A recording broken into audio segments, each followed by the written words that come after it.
Hello everyone, welcome back to super classes. तो guys आज के लेक्चर में हम लोग पढ़ेंगे इलेक्ट्रिक चार्जेस एंड फील्ड के न्यूमेरिकल्स। बच्चों, electric charges and numerical fields के न्यूमेरिकल्स की मैंने एक पूरी सीरीज बनाई है जिसमें मैं आपको टॉपिक वाइज न्यूमेरिकल करवा रहा हूँ, जिसमें बच्चा मैंने electric charge, electric field, electric dipole, even torque पर न्यूमेरिकल करवा दिए हैं। आज के लेक्चर में बच्चा अपन कुछ एक दो न्यूमेरिकल टॉर्क और बाकी न्यूमेरिकल इलेक्ट्रिक फ्लक्स पर देखेंगे। बहुत इंपॉर्टेंट लेक्चर होने वाला है और बच्चा बहुत अच्छे न्यूमेरिकल्स हैं। जितने भी मैं न्यूमेरिकल इस सीरीज में करवा रहा हूँ, जितने भी न्यूमेरिकल मैं आपको यहाँ सॉल्व करवा रहा हूँ, वो सबके सब बच्चा सीबीएसई बोर्ड क्वेश्चन एग्जामिनेशन में पूछे गए हैं। बहुत अच्छे न्यूमेरिकल हैं, कंसेप्चुअल हैं, ट्रिक वाइज हैं। आपको क्वेश्चन पढ़ने के बाद मजा आएगा, आपको लेक्चर देखने के बाद लगेगा कि हाँ हमने कुछ सीखा। और अगर आपको ऐसा लगता है कि हाँ आप लेक्चर से कुछ सीख रहे हो और न्यूमेरिकल्स कर पा रहे हो, तो बच्चों वीडियो को लाइक और शेयर करना बिल्कुल ना भूलें। और जो बच्चे हमारे चैनल पर नए हैं वो चैनल को सब्सक्राइब जरूर करके जाएं। तो चलिए लेक्चर को स्टार्ट करते हैं बच्चों। मेरा नाम है शैलेंद्र शर्मा और आप देख रहे हो मुझे अपने प्यारे से यूट्यूब चैनल सुपर क्लासेस पर। तो चलिए गाइज लेक्चर को स्टार्ट करते हैं। आज हम स्टार्ट करेंगे क्वेश्चन नंबर 56 से। क्वेश्चन नंबर 56 से स्टार्ट करेंगे। बहुत आसान क्वेश्चन है जो कि टॉर्क पर बेस्ड है। किस पर बेस्ड है बच्चा? टॉर्क पर। तो चलिए क्वेश्चन नंबर 56। सबसे पहले क्वेश्चन को रीड करना है बच्चा, और क्वेश्चन को रीड करने के बाद उसमें जो भी इंफॉर्मेशन लिखी है उसको एक तरफ लिखना है। देखिए, N electric dipole with dipole moment 6 × 10⁻⁻⁹ coulomb. तो डायपोल मोमेंट को बच्चा पी से लिखते हैं। तो पी हमें दिया हुआ है 6 × 10⁻⁻⁹ coulomb into metre. Is aligned at an angle of 30 degree with the direction of uniform electric field. बच्चों एंगल दिया हुआ है इलेक्ट्रिक फील्ड के साथ में 30 डिग्री का। ऑफ मैग्नीट्यूड, बच्चों इलेक्ट्रिक फील्ड का मैग्नीट्यूड ई दिया हुआ है 4 × 10⁴ Newton per coulomb. Calculate magnitude of the torque acting on the electric dipole. बच्चों टॉर्क हमें क्वेश्चन में पूछा हुआ है, टॉर्क मतलब टाउ। तो बच्चों हमारे पास टॉर्क और डायपोल का एक फॉर्मूला होता है, tau is equal to PE sin theta. किन किन बच्चों को ये फॉर्मूला पता है? जिन बच्चों को ये फॉर्मूला पता है वो कमेंट बॉक्स में लिखो यस सर हमें ये फॉर्मूला पता है। कमेंट में सिर्फ यस सर लिख दो। क्या लिख दो? Yes. Tau is equal to PE sin theta. अब हमें टॉर्क पूछा है, तो tau is equal to P की वैल्यू रखो बच्चा 6 × 10⁻⁹ इंटू ई की वैल्यू रखो 4 × 10⁴ sin 30। बच्चों sin 30 की वैल्यू होती है 1/2, तो ये बन जाएगा 6 × 4 × 10⁻, बच्चों -9 में से 4, तो -9 में से +4 करना है, तो ये बचेगा -5 × sin 30 होता है 1/2। इसे 2 से कैंसिल आउट कर दो 2 टाइम्स, और 6 × 12, तो यहाँ आ गया टाउ इज इक्वल टू 12 × 10⁻⁻5। 12 × 10⁻⁻5। इसको बच्चा मैंने लिखा tau is equal to 1.2 × 10⁻⁻4, it is newton into metre. ये आ गया अपने पास torque. Torque acting on a dipole, this is the answer. देख लीजिए एक बार, put the value get the answer वाला क्वेश्चन था, फॉर्मूला बेस्ड था। जिन बच्चों को समझ आया हो लिखो यस सर, यस यस समझ आया हमें, है ना। क्वेश्चन जब तक कमेंट नहीं करोगे मजा नहीं आएगा ना। आप कमेंट करो तो हम उसका आंसर भी आपको देंगे। देखो लिखो, टेक अ स्क्रीनशॉट। हुआ क्लियर? चलिए नेक्स्ट। अब बारी है बच्चा क्वेश्चन नंबर 57 की। अरे देख तो लो यार, 57 की बारी है। क्या बोल रहा है? An electric dipole consist of a point charge -1 pico coulomb. बच्चों पिको कूलम दिया है, एक पिको कूलम में कितने कूलम? अभी के अभी मुझे कमेंट बॉक्स में कमेंट करके बताओ। 1 pico coulomb is equal to how much coulomb? एक पिको कूलम में कितने कूलम हैं, ये मुझे अभी के अभी कमेंट बॉक्स में बताओ। जो बच्चा मुझे कमेंट करेगा उसका वीडियो में नेम अनाउंस किया जाएगा। जल्दी से बताओ। तो एक इलेक्ट्रिक डायपोल है जिसमें 2 पॉइंट चार्ज हैं, -1 पिको कूलम और +1 pico coulomb, located 0,0 and 3 mm and 4 mm। बच्चों ये कोऑर्डिनेट दिया है 3 mm, 4 mm respectively in XY plane. सबसे पहले XY प्लेन ड्रॉ करना है और वहां पर एक डायपोल को प्लेस करना है as per the coordinate system. An electric field E is equal to 1000 volt per metre i cap. Electric field दिया बच्चा X डायरेक्शन में। किस डायरेक्शन में? X डायरेक्शन में। Is switched on the region, find the torque. Again torque का question है। Torque का formula मैंने अभी आपको बताया है, इस क्वेश्चन के लिए सबसे फर्स्ट आपको डायग्राम ड्रॉ करना होगा। आपको सबसे फर्स्ट डायग्राम क्वेश्चन का ड्रॉ करना होगा और डायग्राम को ड्रॉ करने के बाद इंफॉर्मेशन आपको लिखनी है। देखिए समझिए, क्वेश्चन नंबर 57। सबसे पहले एक्स और वाई प्लेन ड्रॉ करना है मुझे। सबसे पहले एक्स और वाई प्लेन ड्रॉ करना है। एक लाइन ये खींची मैंने वाई की और एक लाइन बच्चा मैंने ये खींची एक्स की। मुझे एक्स और वाई प्लेन ड्रॉ करना है, राइट। अब इस एक्स वाई प्लेन में हमारा एक डायपोल रखा हुआ है बच्चों। इस एक्स वाई प्लेन में एक डायपोल रखा हुआ है और मैंने यहां पर एक डायपोल को प्लेस कर दिया। एक डायपोल को प्लेस कर दिया, गॉट इट। अब लिखते हैं बच्चा कोऑर्डिनेट। ये जो कोऑर्डिनेट है, ये वाला जो कोऑर्डिनेट मुझे दिया है, ये दिया है 3,4। बच्चों ये किस में है? एमएम में। आपको मीटर में चेंज करना होगा। और ये जो कोऑर्डिनेट है ये है 0,0। यहाँ रखा हुआ है माइनस क्यू चार्ज और यहाँ रखा हुआ है प्लस क्यू चार्ज। और क्यू की वैल्यू कितनी दी है? क्यू की वैल्यू दी है प्लस माइनस। प्लस माइनस का मतलब, चलो मैं ऐसे लिख देता हूँ, मैं ऐसे लिख देता हूँ। अच्छा, ये मुझे जो वैल्यू दी है वो दी है 1 पिकोकूलम माइनस के, और ये जो वैल्यू दी है प्लस के 1 पिकोकूलम, ये वैल्यू मुझे दी है। अब गाइस यहाँ से जरा समझना, एक बात को समझना, ये वाली लाइन कितने की होगी? ये है 3 तो ये है 4। बच्चों एज पर पाइथागोरस थ्योरम ये 90 डिग्री, तो ये वाली साइड 5 आ जाएगी। कैसे आएगी जरा चेक करो, कैसे आएगी जरा चेक करो। इस साइड का हमने कुछ नाम दिया ए पॉइंट और ये है बी पॉइंट, राइट। तो मुझे ए बी निकालना है, तो ए बी का स्क्वायर इज इक्वल टू 3 का स्क्वायर प्लस 4 का स्क्वायर। पाइथागोरस थ्योरम तो जानते हो ना। तो ए बी का स्क्वायर इज इक्वल टू 3 हो गया 9 प्लस 16, तो ए बी का स्क्वायर आ गया बच्चा 25। तो ए बी अपने पास कितना आ गया? 5 mm। ये सब बातें mm की चल रही हैं। तो ये वाली जो साइड है वो आ गई अपने पास mm, और इस साइड को अपन क्या नाम दे बच्चा? डायपोल की लेंथ, डायपोल के बीच का distance, that is plus Q और माइनस क्यू चार्ज के बीच का डिस्टेंस, डायपोल की डिस्टेंस आ गई। चलिए अच्छा बच्चा, यहां से एंगल बना लिया मैंने थीटा। इलेक्ट्रिक फील्ड का रीजन क्या है? इलेक्ट्रिक फील्ड भी एक्स डायरेक्शन में है। इलेक्ट्रिक फील्ड भी कैसा है? एक्स डायरेक्शन में। ये एक्स कोऑर्डिनेट था, ये वाई कोऑर्डिनेट था। इलेक्ट्रिक फील्ड भी कहाँ है? एक्स डायरेक्शन में। तो बच्चा डायपोल मोमेंट देखो पी इस तरफ है, माइनस क्यू से प्लस क्यू, और इलेक्ट्रिक फील्ड आपका इस तरफ है। इन दोनों के बीच में एंगल क्या है? थीटा। इन दोनों के बीच में एंगल क्या है? थीटा। तो बच्चों टॉर्क का फॉर्मूला क्या होता है? Tau is equal to P E sine theta. Tau is equal to P E sine theta. इनके बीच में एंगल कितना है? थीटा। अब इस ट्राइंगल से अगर बच्चा हम साइन निकालें तो कितना आएगा? 4/5।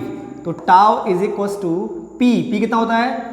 Q into 2L into E into sine theta. बच्चा इस ट्राइंगल से साइन थीटा कितना आ गया? Perpendicular upon hypotenuse, that is 4/5। अब सिर्फ वैल्यू पुट करनी है, तो tau is equal to Q कितना है? 1 इंटू 10⁻⁻12 कूलम। बच्चों पिको कूलम में दिया हुआ है, तो एक पिको कूलम में कितने होते हैं? 10⁻⁻12। ये बन गया कूलम में, इंटू 12 इज द सेपरेशन मतलब डायपोल का डिस्टेंस। कितना दिया है? 5। कितना दिया है बच्चा? 5। ये माइनस नहीं है ना, ये माइनस नहीं है, इसको माइनस नहीं समझना है, ये मैंने तो जस्ट टिक लगाया था अभी, ठीक है। तो कितना दिया है? 5। और किसमें? mm में। तो 5 इंटू 10⁻⁻3 इंटू इलेक्ट्रिक फील्ड। बच्चों इलेक्ट्रिक फील्ड दिया 1000 का मतलब 10⁻3 आई कैप का मतलब एक्स डायरेक्शन था, इंटू 4/5 ये साइन की वैल्यू आ गई। तो इस 5 से ये 5 गया, 10⁻3 से 10⁻3 गया, सिर्फ क्या बचा? Tau is equal to 4 into 10⁻⁻12 newton into metre. This is the torque, this is the torque. लेकिन अपन को पूछा है बच्चा वेक्टर फॉर्म में। वेक्टर फॉर्म का मतलब डायरेक्शन भी बतानी है मुझे, डायरेक्शन भी बतानी है मुझे। क्या बतानी है? डायरेक्शन देखो, डायरेक्शन देखो कैसे बताओगे? डायरेक्शन देखो, वेक्टर फॉर्म क्या होता है टॉर्क का? टॉर्क का बच्चा वेक्टर फॉर्म क्या होता है? टॉर्क का वेक्टर फॉर्म क्या होता है बच्चा? कौन बताएगा मुझे? टॉर्क का वेक्टर फॉर्म क्या होता है? टॉर्क का vector form tau is equal to P cross E. यहां दिख नहीं रहा होगा आपको, मैं लिखता हूं, है ना। वेक्टर फॉर्म क्या होता है? Tau is equal to P cross E. अब मुझे निकालना है इसका डायरेक्शन। कैसे निकालोगे डायरेक्शन? P की तरफ फिंगर्स को करो और E की तरफ घुमा दो। देखो P की तरफ फिंगर्स को करो, E की तरफ घुमा दो। कहाँ रहा डायरेक्शन? अंदर की तरफ। अंदर का मतलब -z। तो इसका डायरेक्शन क्या होगा? डायरेक्शन क्या होगा? Along minus Z direction. Torque का डायरेक्शन क्या होगा? Along minus Z direction, along minus Z direction. Clear हो गया? बहुत आसान था। It's a very easy question. Next question number 58। ये बहुत प्यारा क्वेश्चन है बच्चा, ये बहुत प्यारा क्वेश्चन है। क्वेश्चन नंबर 58 आपको बहुत अच्छे से समझना होगा इस क्वेश्चन को। पहले क्वेश्चन को रीड करते हैं। देखो क्या करते हैं? रीड। क्या करते हैं? Read. Two small identical electric dipoles A B and C D, each of dipole moment P. बच्चों आपको डायग्राम में दो डायपोल दिए हुए हैं, एक दिया है ए बी वाला डायपोल ये रहा, और एक दिया है सी डी वाला डायपोल ये रहा। दोनों आपस में 120 के एंगल पर रखे गए हैं। Are kept at an angle of 120 to each other in an external electric field. बच्चों एक्सटर्नल इलेक्ट्रिक फील्ड में रखे गए हैं। पॉइंट्स अलोंग एक्स एक्सिस, मतलब इलेक्ट्रिक फील्ड एक्स डायरेक्शन में ये रहा, इस तरफ हमारा इलेक्ट्रिक फील्ड है। As shown in the figure, find the dipole moment of the arrangement. हमें डायपोल मोमेंट कैलकुलेट करना है, नेट डायपोल मोमेंट अरेंजमेंट का, and magnitude and direction of the net torque. और हमें टॉर्क बताना है। क्या बताना है? टॉर्क। तो चलिए इस डायग्राम को यहां ड्रॉ करते हैं बच्चा अपन। इस डायग्राम को यहां ड्रॉ करते हैं, थोड़ा समझना क्वेश्चन को है ना। क्वेश्चन नंबर 58 क्या है? क्वेश्चन 58। मैं डायग्राम को यहां ड्रॉ कर रहा हूं जिससे आपको आसानी से बातें बता पाऊं, है ना। देखो एक ये अपने पास प्लेन वाई प्लेन, ये हमारे पास वाई एक्सिस, और ये अपने पास एक्स एक्सिस। Got it? ये है एक्स एक्सिस और ये है वाई एक्सिस। यहां पर दो डायपोल रखे हैं बच्चा, यहां पर दो डायपोल रखे हैं। एक डायपोल रखा है यहां से लेके यहां तक, ये डायपोल।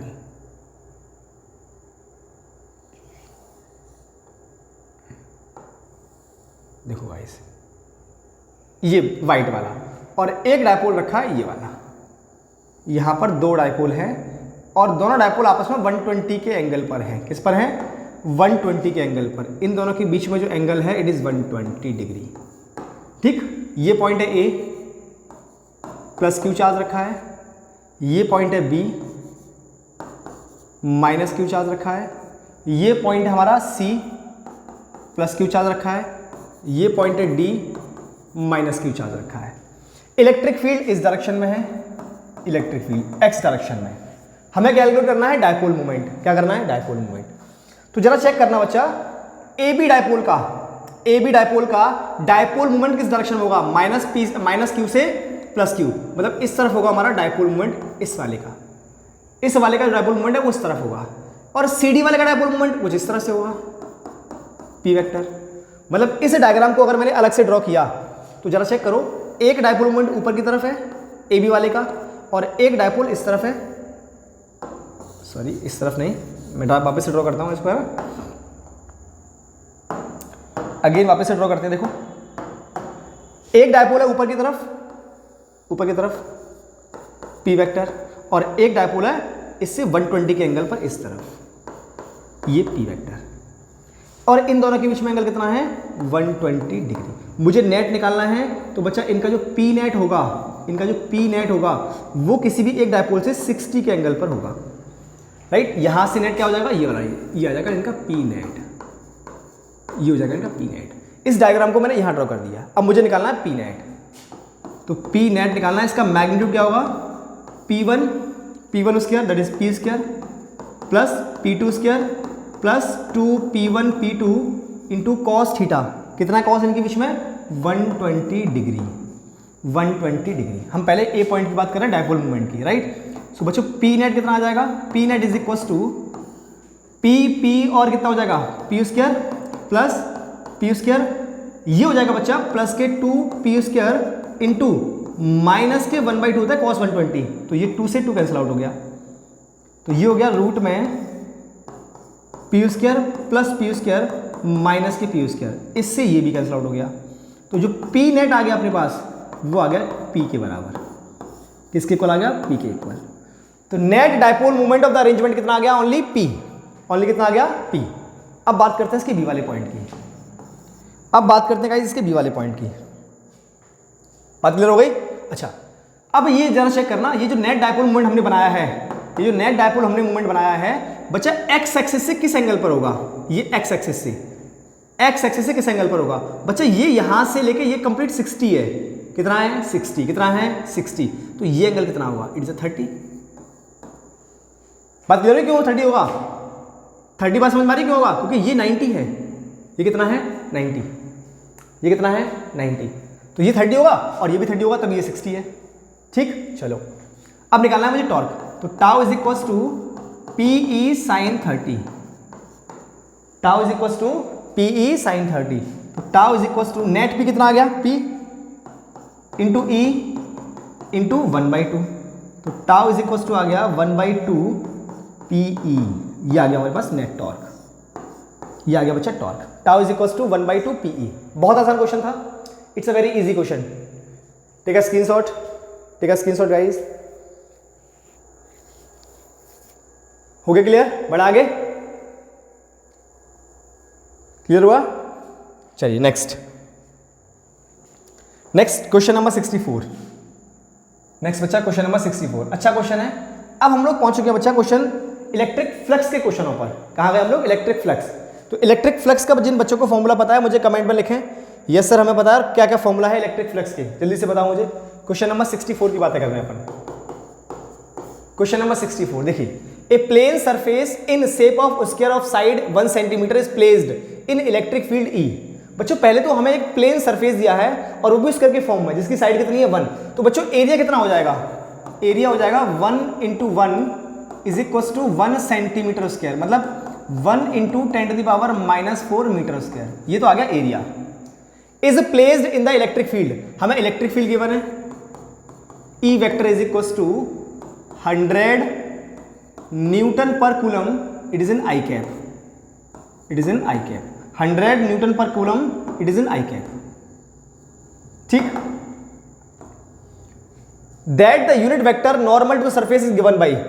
बच्चों हमें एरिया वेक्टर की डायरेक्शन दे रखी है, एरिया वेक्टर की डायरेक्शन है 0.8 आई कैप प्लस 0.6 के कैप, मतलब ये इसके नॉर्मल की डायरेक्शन है, और बच्चा एरिया वेक्टर हमेशा सरफेस के नॉर्मल होता है, तो इसका मतलब ये जो डायरेक्शन दे रखी है वो एरिया वेक्टर की डायरेक्शन में है, एरिया वेक्टर की डायरेक्शन में है। मुझे निकालना है फ्लक्स, क्या फाइंड करना है? Electric flux. तो बच्चों इलेक्ट्रिक फ्लक्स का फॉर्मूला क्या होता है? Phi is equal to E dot A, vector form में ई डॉट ए, क्या होगा? E dot A. तो flux is equal to electric field कितना दिया बच्चा? 100 it is in I cap, और एरिया वेक्टर कितना दिया है? 1 इंटू 10⁻⁻⁴, और साथ में बच्चा डायरेक्शन का मल्टीप्लाई 0.8 आई कैप प्लस 0.6 के कैप, क्योंकि मैंने एरिया वेक्टर लिखा है, इसको क्या लिखा है? Area vector. तो एरिया वेक्टर तभी बनेगा जब एरिया में डायरेक्शन का मल्टीप्लाई कर दोगे, मतलब ए वेक्टर जो आएगा बच्चा वो क्या आएगा? ए इंटू एन कैप, ये बन जाएगा हमारा एरिया वेक्टर, ए इंटू एन कैप, तो मैंने एन कैप का मल्टीप्लाई कर दिया। ठीक, अब चलिए फ्लक्स इज इक्वल टू, एक टर्म ये वाली हो गई और एक टर्म ये हो गई, दोनों में कैसा प्रोडक्ट है? डॉट प्रोडक्ट, तो सेम का सेम के साथ मल्टीप्लाई, सेम का सेम के साथ मल्टीप्लाई, तो 100 इंटू 0.8 इंटू 10⁻⁻⁴, इतना मल्टीप्लाई हो जाएगा, ये 100 और ये आई वाला, और ये 10⁻⁻⁴ तो है ही सबके साथ में मल्टीप्लाई, है ना, मल्टीप्लाई ब्रैकेट मल्टीप्लाई, तो कितना हो जाएगा? 5 is equal to 80 into 10⁻⁻⁴, 80 into 10⁻⁻⁴, आएगा कि नहीं आएगा? तो बच्चा यहां से आ जाएगा flux is equal to 8 into 10⁻⁻3, flux is equal to 8 into 10⁻⁻3 newton into metre square per coulomb, ये हमारे पास फ्लक्स आ गया, 8 into 10⁻⁻3 newton metre square per coulomb. Question clear हो गया कि नहीं होगा? 2024 में पूछा गया है, बहुत आसान है, फ्लक्स पे बेस्ड है। हमने फ्लक्स का फॉर्मूला लगाया है, phi is equal to E dot A, phi is equal to E dot A, बहुत आसान क्वेश्चन है, फ्लक्स पर डायरेक्टली बेस्ड है। देख लो एक बार, देख लो एक बार, फिर आगे बढ़े। Take a screenshot if you need, अगर आपको नीड है तो स्क्रीनशॉट ले लो इस क्वेश्चन का, फिर आगे बढ़ते हैं। तो गाइज ये क्वेश्चंस आपको कैसे लग रहे हैं कमेंट बॉक्स में कमेंट करके हमें जरूर बताएं, और अगर आपको वीडियो पसंद आ रही है तो वीडियो को लाइक करें, हमारे चैनल को सब्सक्राइब करें, और बच्चों अगर आपको कोई दिक्कत आ रही है फिजिक्स में तो उसके रिगार्डिंग मुझे कमेंट करें। आपके फिजिक्स में कोई भी डाउट आ रहा है, कोई भी डेरिवेशन डाउट आ रहा है, कोई भी न्यूमेरिकल डाउट आ रहा है, तो आप उसके रिगार्डिंग मुझे कमेंट बॉक्स में कमेंट कर सकते हो। और हमारे चैनल को जितना ज़्यादा हो सके उतना प्यार देने की कोशिश कीजिए बच्चा, जितना ज़्यादा हो सके उतना ज़्यादा प्रमोट करने की कोशिश कीजिए। आप हमें अगर मोटिवेट, आपके एक लाइक से, एक सब्सक्राइब से हमारा बहुत मोटिवेशन बढ़ता है। हम ऐसे ही लेक्चर आपके लिए कंटिन्यू लाते रहेंगे। तो चलिए मिलते हैं नेक्स्ट लेक्चर में। टिल देन, जय श्री कृष्ण, जय श्री राधे।